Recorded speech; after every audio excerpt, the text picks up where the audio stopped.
은혜 받을 하나님의 말씀은 누가복음 18장 1절에서부터 8절까지 말씀입니다. 누가복음 18장 1절에서부터 8절까지 말씀. 신약성경 126면에 있습니다.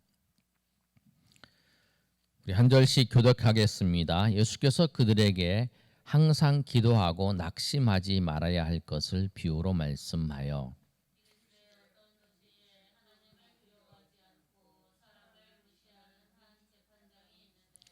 그 도시에 한 과부가 있어 자주 그에게 가서 내 원수에 대한 나의 원한을 풀어주소서 하되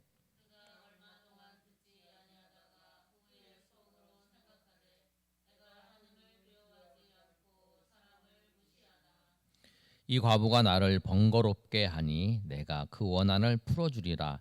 그렇지 않으면 늘 와서 나를 괴롭게 하리라 하였느니라. 하물며 하나님께서 그 밤낮 부르짖는 택하신 자들의 원한을 풀어주지 아니하겠느냐. 그들에게 오래 참으시겠느냐.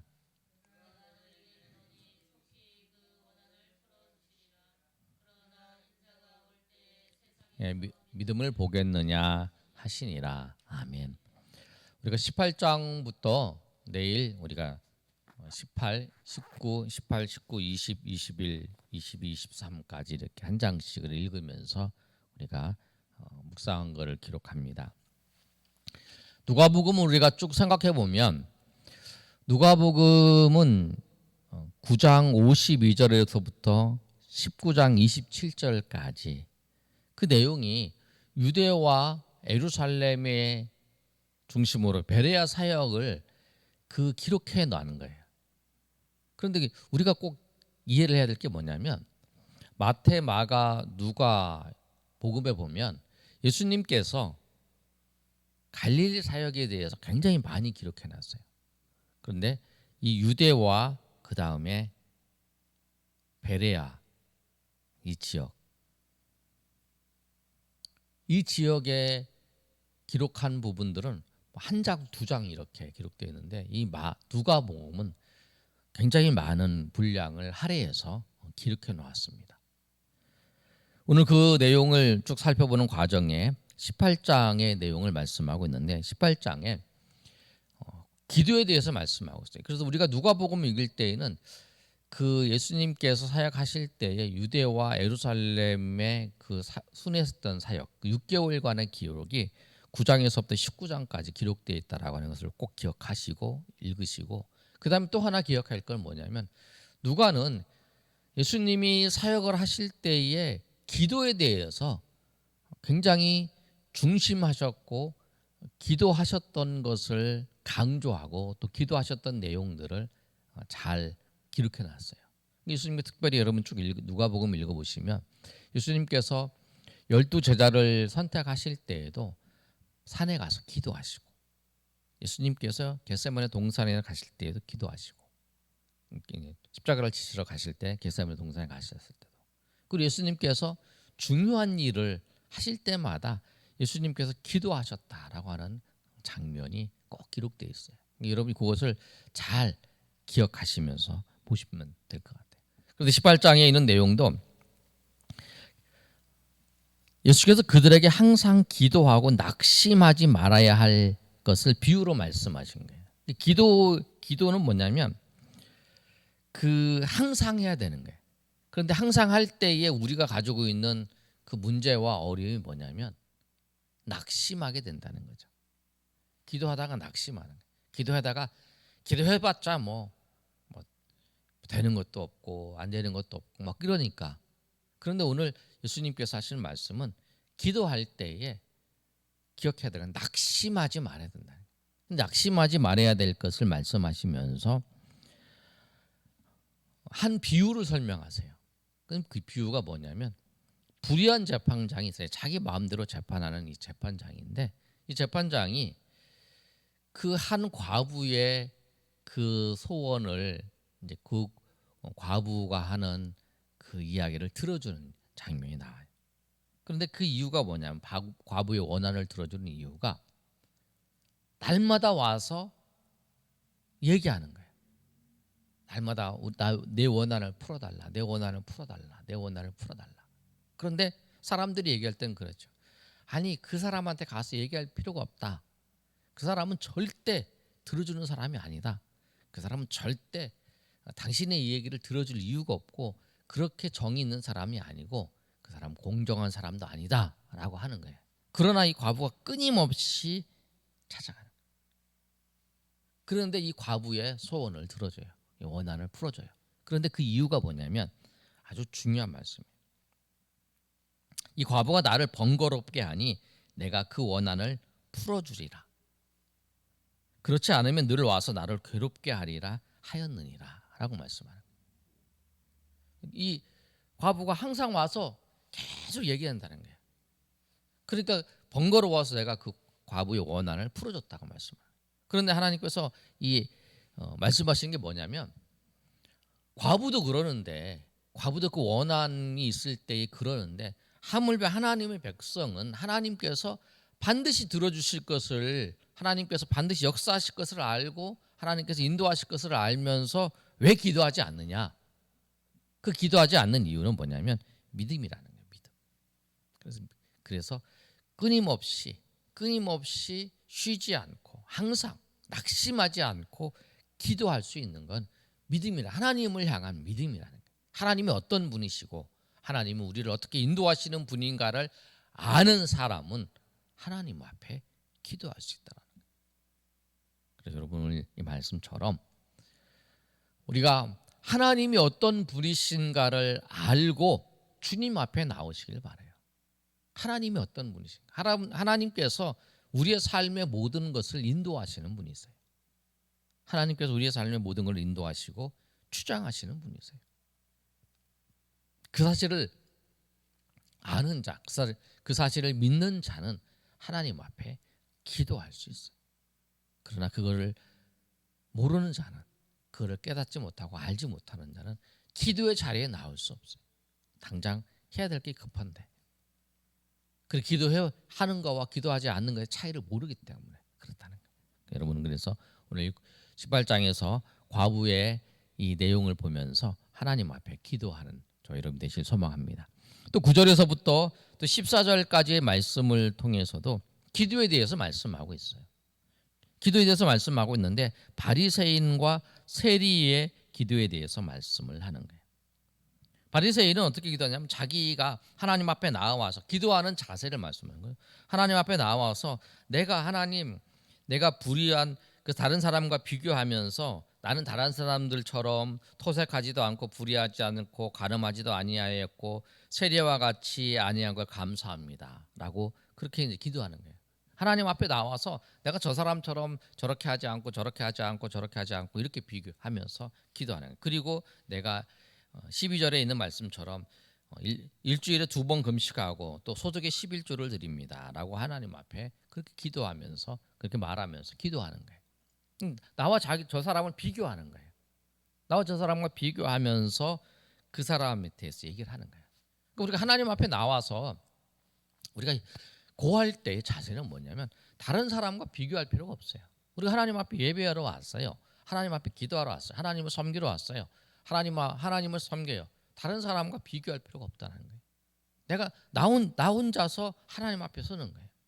하나님 앞에 있는 그대로 와서 이 세리처럼 감히 멀리 서서 감히 눈을 들어 하늘을 쳐다보지도 못하고 가슴을 치며 이르되 하나님이여 불쌍히 여기서 나는 죄인입니다. 이렇게 고백하는 것처럼 우리가 그런 자세는 하나님 앞에 하나님 내가 지금 연약하고 내가 부족한데 하나님께서 나에게 은혜를 주셔서 내가 하나님 앞에 나왔습니다. 하나님 앞에 나와서 하나님 앞에 예배하는 자가 됐습니다. 내가 죄인입니다. 내가 다른 사람이 나를 손가락 아찔하는 사람입니다. 나는 가난하고 나는 연약하고 나는 부족한 사람입니다. 그 자세로 와서 저 사람들은 왜 세리가 와서 저러나 하고 손가락질을 하겠죠. 그러나 그런 건 상관없이 내가 하나님 앞에 내가 섬기는 거예요. 하나님 앞에. 주님 앞에 나와서. 다른 사람 보지 아니하고 다른 사람이 어떻게 신앙생활을 하는가 그 비교하지 않고 내가 하나님 앞에 내가 어떤 모습으로 살 것인가 내가 하나님 앞에 어떠한 은혜를 필요한가 하나님 앞에 구하는 모습이에요. 그게 우리가 하나님 앞에 나와서 기도해야 될 모습이에요. 내가 다른 사람보다 잘 되는 거, 내가 다른 사람보다 낫게 되는 거, 그것이 아니라 하나님이 나를 불쌍히 여겨달라고. 내가 하나님 앞에 서는 거예요.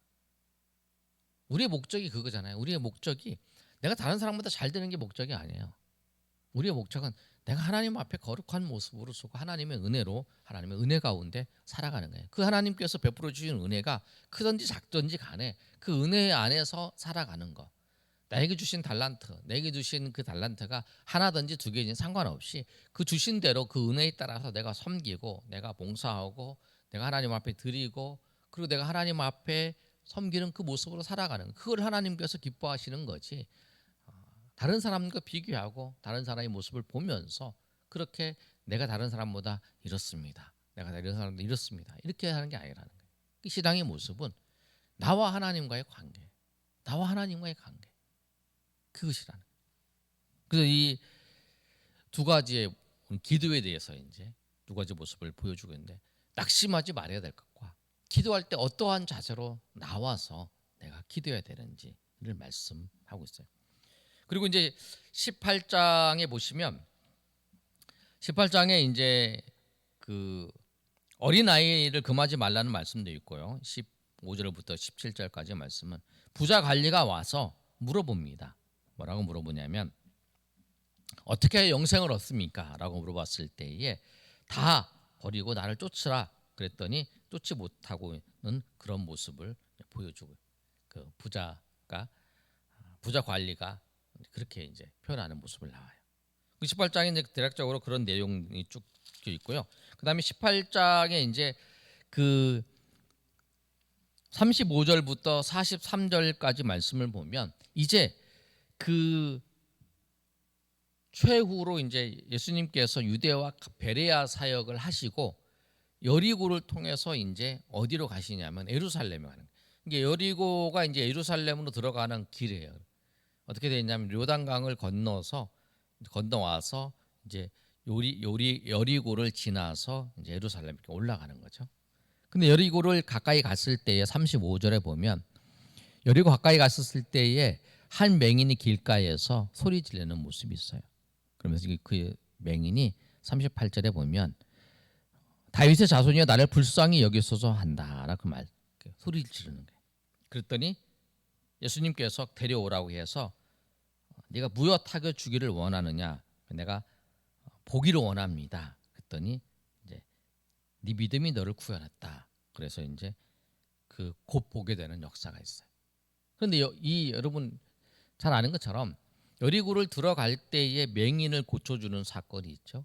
이 사건이 뭐냐면 여리고 그 다른 복음서에 보면 뭐라고 했냐면 그 맹인의 이름이 기록되어 있어요. 바디메오라고 그래요. 바디메오가 이제 이 맹인이었어요. 맹인이 예수님이 지나가기를 이제 구하는 거죠. 그러니까 우리가 우리 삶에서 우리 인생을 이렇게 돌아보면서 내가 무엇을 이루는 거, 내가 이루는 거하고 하나님이 우리의 삶을 통해서 이루시는 거하고 차이가 있어요. 여러분의 삶에 그 노정들이 내가 무엇을 했다 아니라 하나님이 나의 삶을 통해서 이런 일을 행하셨다, 아니면 하나님께서 나의 삶을 통해서 이런 일을 겪을 때에 하나님께서 나에게 이런 은혜를 베풀어 주시고 하나님을 더 알게 하셨다라고 하는, 하나님을 더 깨닫게 되고 하나님을 깊이 이해하게 되었고 하나님의 깊은 은혜가 무엇이고 하나님의 깊은 사랑이 무엇인지를 내가 그 사건을 통해서 알게 되었고 내가 그리고 하나님의 은혜 안에 거하는 사람이 되었다. 이런 고백들이 있어야 된다는 거예요. 우리 삶에 그냥 어려운 순간들 내가 잘 겪었다, 지나왔다. 지금 코로나19 상황을 지나가고 있어요. 그런데 이 시기를 그냥 잘 버텼다, 그게 아니라 이 시기 동안에 하나님의 깊은 은혜를, 하나님이 우리와 함께 하시고 또 내가 하나님을 깊이 깨닫게 되고 내가 은혜 안에 세워지는 그런 기간, 그런 일들이 있어야 되는 거예요. 그런 사건들이. 하나님 우리에게 그걸 원하시는 거예요. 우리의 믿음이 더 깊어지기를 원하세요. 우리가 더 깊이 하나님을 만나기를 원하시고, 우리가 더 깊이 하나님을 깨닫기를 원하시고, 하나님을 깊이 체험하기를 원해요. 깊어지는 때가 있잖아요. 근데 이 시기는 혼자서 하나님을 대면해야 되고, 그럴 때는 하나님 앞에 우리가 깊어져야 될 때예요. 하나님 또 우리를 넓히실 때도 있어요. 우리 지경을 넓히실 때 있지만 우리의 이 깊이가, 근데 이 깊이가 얼마나 깊어지냐에 따라서 이 넓이가 결정이 되는 거예요. 왜? 이 기초가 밑에 단단하게 세워지지 않으면 큰 집을 지을 수 없어요. 그러니까 얼마만큼 우리의 믿음이 얼마만큼 깊어졌는가에 따라서, 얼마만큼 깊이 하나님 앞에 뿌리 내렸나에 따라서 우리를 통해서 하나님께서 우리의 세워질 그 집, 그 세워질 그것이 정해지는 거예요. 여러분, 집을 10층 짓는 거하고 집을 20층 짓는 거하고 뭐 1, 2층 짓는 거하고 이 밑에 공사가 달라요. 바닥 공사가. 왜? 높이 지을 만큼 깊게 들어가야 하기 때문에. 여러분 정말 하나님 앞에 귀하게 쓰임 받기를 원하십니까? 그럼 여러분의 믿음이 더 깊어져야 돼요. 하나님을 더 깊이 알고 하나님을 더 깊이 은혜 안에 세워져야 돼요. 그 여러분 사건들을 통해서 그 하나님의 은혜가 더 깊어지는 그런 일들이, 그 사건을 통해서 하나님의 은혜 가운데 여러분 잠기게 되고 더 깊이 뿌리 내리게 되고 더 깊이 기둥들이 세워지고 그런 역사가 있기를 소망합니다. 그래서 그 보이지 않는 그 과정, 여러분 그 많이 들어보셨을 거예요. 대나무인가요? 그 대나무가 몇 년 동안은 뭐 한 몇 센치밖에 안 자라는데 그게 몇 년 지나고 난 다음에는 막 한꺼번에 슉 자라버리는 그런 나무가 있잖아요. 그처럼 그 과정은 뭐냐면 뿌리를 내리는 기간이라는 거예요. 여러분 인생에 그런 기간이 있어야 돼요. 깊이 하나님을 만나는 시간들. 그래서 여러분 이 코로나19의 이 상황들이 여러분이 정말 깊이 하나님을 만나고 하나님을 체험하는, 그 여러분의 입술이 여러분이 하나님을 만나는 그런 경험들이, 여러분이 하나님 앞에 나와서 막 교회 나와서 얼굴을 보여주는 것보다 여러분이 그 깊이 만났는가는 여러분이 입술로 고백되어지는, 여러분이 말하는 여러분의 모습을 통해서 그것이 드러나는 거예요. 그래서 야고보에서 말씀을 통해서 그러잖아요. 우리의 믿음이 행실로 드러나는 것처럼 우리의 고백이, 우리가 하나님을 깊이 알고 있는 그 말의 고백들이 얼마나 깊어졌는가, 그것이 우리의 믿음의 형태를 나타내고 있는 거죠. 18장의 내용들은 이제 예수님께서 그 예루살렘에 들어가시기 전에 이제 그 과정을, 그 여리고로 이제 들어가기 전에 이 누구를 만났냐면 맹인을 만나서 고쳐주시고, 그 여리고로 이제 들어가셨어요. 근데 여기 보시면 이제 구여리고 신여리고, 신도시와 구도시, 구도시 여리고에 들어갔을 때에 바디메오를 고쳐주시고, 신 그 여리고를 계실 때에 예수님께 누구를 만나면 삭개오를 만나요. 19장에 들어가면 이제 삭개오를 만나는 사건이 있습니다. 19장 1절 말씀을 1, 2절 말씀을 읽어볼까요? 시작. 예수께서 여리고로 지나가시더라. 삭개오라 이름하는 자가 있으니 세리장이요 또한 부자라. 여러분 삭개오의 이야기를 알잖아요. 예수님께서 세리장인 이 여리고의 삭개오를 예수님께서 그 부르셔서 그 집에 들어가시고 그를 구원하시는 장면이 나와요. 그래서 이 부자 청년은 여리고에 들어가기 전에 이 구여리고에서 부자 청년 또 관리는 재물을 다 버리고 나를 따르라, 나는 다 지켰습니다, 그랬는데 이 부자 청년은 지키지 못하는 거예요. 예수님 따르지 못해요. 근데 삭개오, 죄인인 삭개오는 그 예수님을 만나고 자기의 재산을 나눠서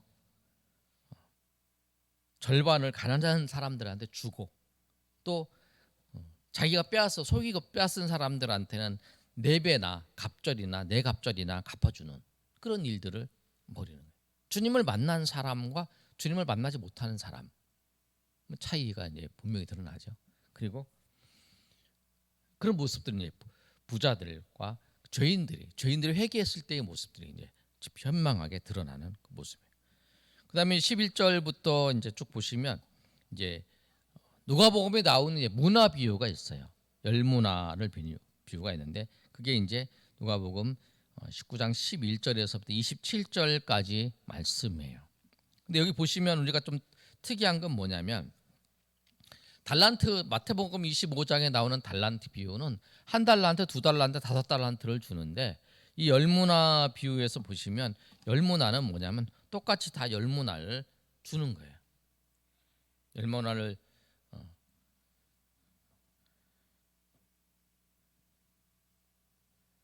한 사람한테 열문화를 주고, 열문화를 가지고 이제 이 열문화를 가지고 10명한테 나눠준 거죠. 똑같이 줬으니까. 근데 열문화를 줬는데 한 사람은 와서 16절에 보면 한 문화로 10문화를 남겼다 이래요. 그리고 18절에 보면 또 당신의 한 문화를 줬는데 나는 5문화를 남겼다 그래요. 그리고 20절에 보면은 당신이 한 문화를 줬는데 난 여기 있다 그래요. 그러니까 여기는 뭐냐면 10문화를 이제 세 사람만 보여주고 있는데 10문화를 똑같이 한 사람 한 사람씩 다 준 거죠. 10문화를 한 사람 받았는데 한 문화를 가지고 내가 5문화를 남겼다. 10문화를 남겼다. 그다음에 5문화를 남겼다. 그다음에 한 사람은 이제 그냥 가져갔다는 거죠. 그 차이가 있는 거죠. 그러니까 하나님께서 어떤 경우에는 어떤 사람들에게는 하나님 이런 경우도 있어요. 하나님께서 두 가지예요. 어떤 사람은 5달란트를 주는 사람도 있고 달란트를 줄 때 그래서 5달란트 남겨야 되는 사람도 있고 어떤 경우는 하나님께서 공평하게 주실 때도 있어요.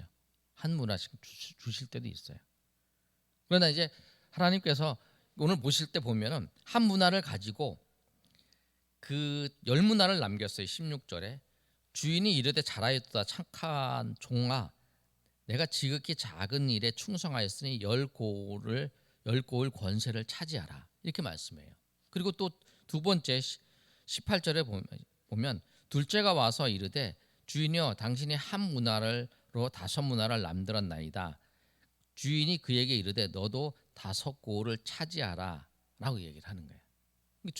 예수님께서 한 문화 가지고 10문화를 만든 사람은 10고을을 한 문화 가지고는 다섯 문화를 남긴 사람은 5고을을 줘요.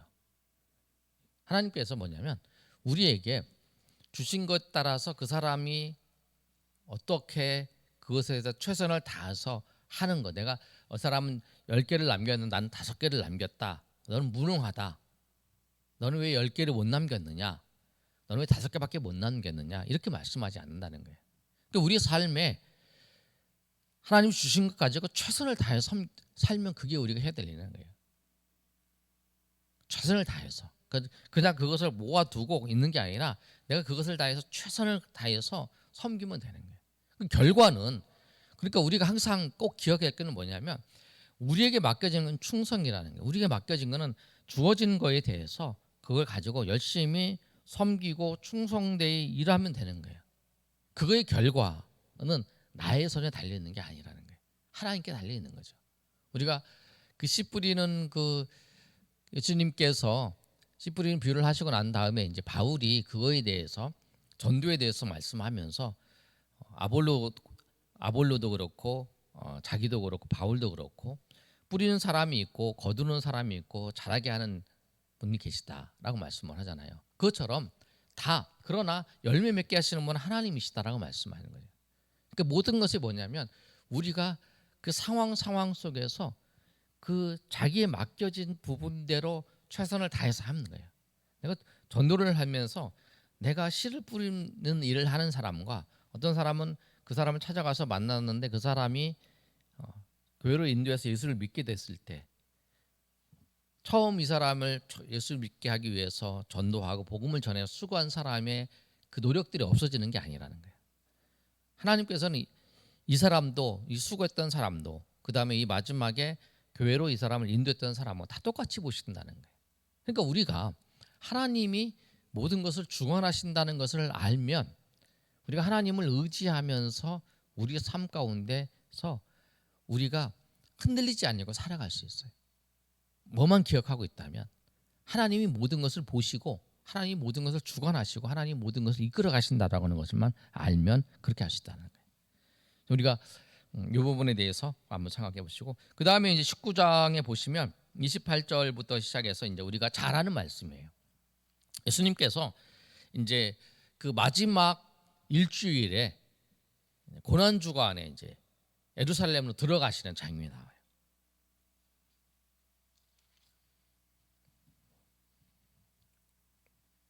그 장면이 이제 낙타를 이제 매여 있는 낙타를 통해서 예수님이 낙타를 타고 나귀 새끼를 타고 예수님께서 이제 거기를 이제 예루살렘으로 들어가는 장면, 호산나 호산나 부르면서 들어가는 장면이 이제 19장에 나와요. 마지막 예수님께서 이제 여리고를 통해서 그 나귀 새끼를 타고 예수님께서 종려주일날 그 어디로 들어가냐면 예루살렘에 들어가는 장면이 19장이에요. 18장, 19장이 여러분이 그 잘 기억을 하시면 지금 예수님이 어디로 들어가고 있는 걸 알 수 있어요. 그 다음에 20장에 들어가서는 이제 예수님께서 그 예루살렘에서 그 논쟁을 벌이는 일들이 있어요. 예수님 권위에 대해서 논쟁을 이제 화요일 날 예수님께서 논쟁을 벌이는 권위에 대해서, 또 그 세를 바치는 거에 대해서 19절부터 말씀이 그거죠. 그 다음에 27절부터 말씀이 부활에 대해서, 예수님이 부활에 대해서 말했는데 그 사두개인이 와서 그 부활에 대한 논쟁을 벌이는 거예요. 그 다음에 이제 41절부터 이제 47절까지 말씀은 예수님이 다윗의 자손이 대한 논쟁을 벌이는 거예요. 그래서 이 10장의 내용들은 뭐냐면 예수님께서 그 예루살렘에서 그 제사장들과 바리새인들과 같이 논쟁을 벌이는 고난 주간에 어떤 이제 화요일 날 있었던 사건들을 20장에 이제 기록해 놨어요. 그 다음에 이제 그 고난 주간에 있었던 사건인데, 그 고난 주간에 예수님께서 이제 그 논쟁을 벌이시고 이제 감람산으로 이제 올라가시는 거예요. 그게 이제 21장에 그 과부의 헌금의 이야기를 후에 5절부터 나오는 내용이 그 얘기예요. 5절에 어떤 사람이 성전을 가리켜 이 아름다운 돌과 헌물로 꾸민 것을 말하되 예수께서 이르시되 너희가 보는 이것들이 날이 이르면 돌 하나도 돌 위에 남지 않고 다 무너지리라.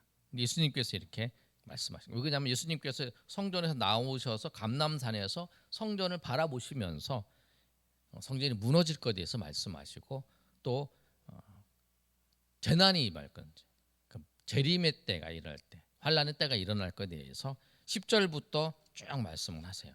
그래서 우리가 보통 보시면 그 10절과 11절의 말씀을 보면 이제 이런 얘기죠. 우리 한번 읽어볼까요? 또 시작.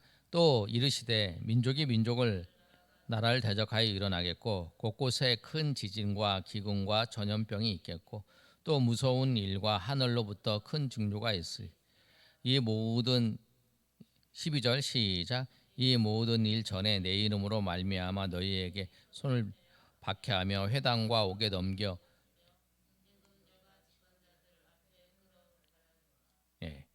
그래서 이제 이런 일들이 일어날 거다. 말세 때 이런 일들이 일어날 거다. 그래서 이제 예수님이 오시기 전에 말세 때에 보통 여기는 전염병이 있으니까 지금 뭐 이 전염병이 생긴 것도 예수님 오실 때 가까워서 그러는 게 아니냐 이렇게 표현하는 사람도 있죠.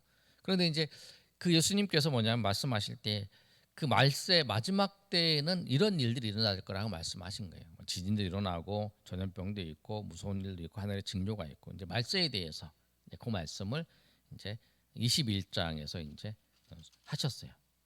그리고 이제 예수님께서 이제 다시 오실 거에 대해서 20절부터 이제 28절까지, 그리고 이제 예수님께서 이제 깨어 있을 거에 대해서 34절부터 쭉 말씀을 하셨어요. 그 다음에 22장에 들어가면 이제 예수님께서 마지막에 이제 6월절 전에 목요일 날이 6월절인데 6월절에 이제 그 제자인 유다가 이제 배신할 거에 대해서 이제 배신하는 과정을 쭉 설명하고 있고요.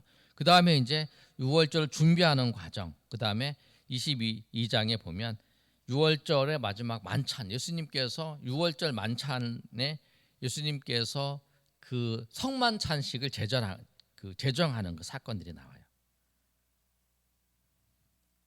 그래서 여러분 22장 20절에 보면 이렇게 기록되어 있죠. 한번 읽어볼까요? 19절부터 읽어보겠습니다. 시작. 또 떡을 가져 감사기도 하시고 떼어 그들에게 주시며 이르시되 이것은 너희를 위하여 주는 내 몸이라. 너희가 이것을 위하여 나를 기념하라 하시고 20절. 저녁 먹은 후에 잔도 그와 같이 하여 이르시되 이 잔은 내 피로 세우는 새 언약이니 곧 너희를. 그게 이제 여러분이 우리가 성찬식을 하잖아요. 성찬식을 예수님께서 그 십자가에 지시기 전날 밤에 목요일 날 예수님께서 성만찬식을 제정을 하신 거예요. 그리고 성만찬 제정하실 때에 제자들 중에서 이제 베드로가 부인할 것에 대해서 말씀을 하시는 거예요. 그게 그 내용들이 이제 22장의 그 내용이에요. 그리고 이제 22장의 내용을 보면 이제 베드로가 예수님을 3번 부인하는 장면, 예수님이 잡히셔서 그 제사장들과 바리새인과 그 사람들에게 희롱당하고 맞고 공회 앞에 쓰는 장면. 그다음에 23장에 보면 이제 예수님께서 십자가에 이제 못 박히시는 장면이 23장에 나와요.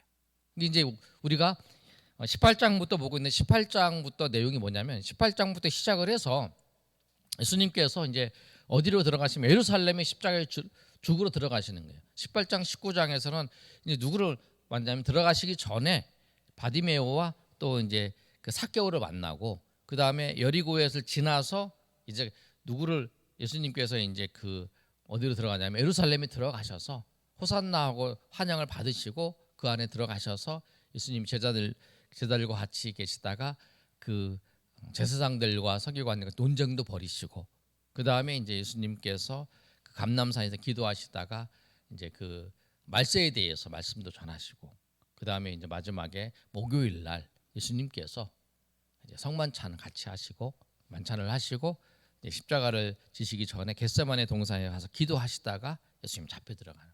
그래서 예수님이 십자가에 죽으시는 장면. 그 장면이 이제 18장부터 23장까지 내용이에요. 그래서 여러분 18장부터 23장까지 내용을 쭉 보시면서 어디서부터 출발하냐면 여리고로 이렇게 들어가시면서 예수님께서 이제 그 예루살렘에 들어가셔서 있었던 일들이에요. 이제 한번 쭉 읽어보시면서 주님께서 우리를 구원하시기 위해서, 우리를 죄를 사하시기 위해서 주님께서 하셨다는 그런 사역들을 이렇게 생각하시면서 여러분 더 깊이 성탄을 맞이해서 주님을 더 깊이 우리가 만나는 그런 은혜의 시간 되시기를 예수님의 이름으로 축복합니다. 아멘.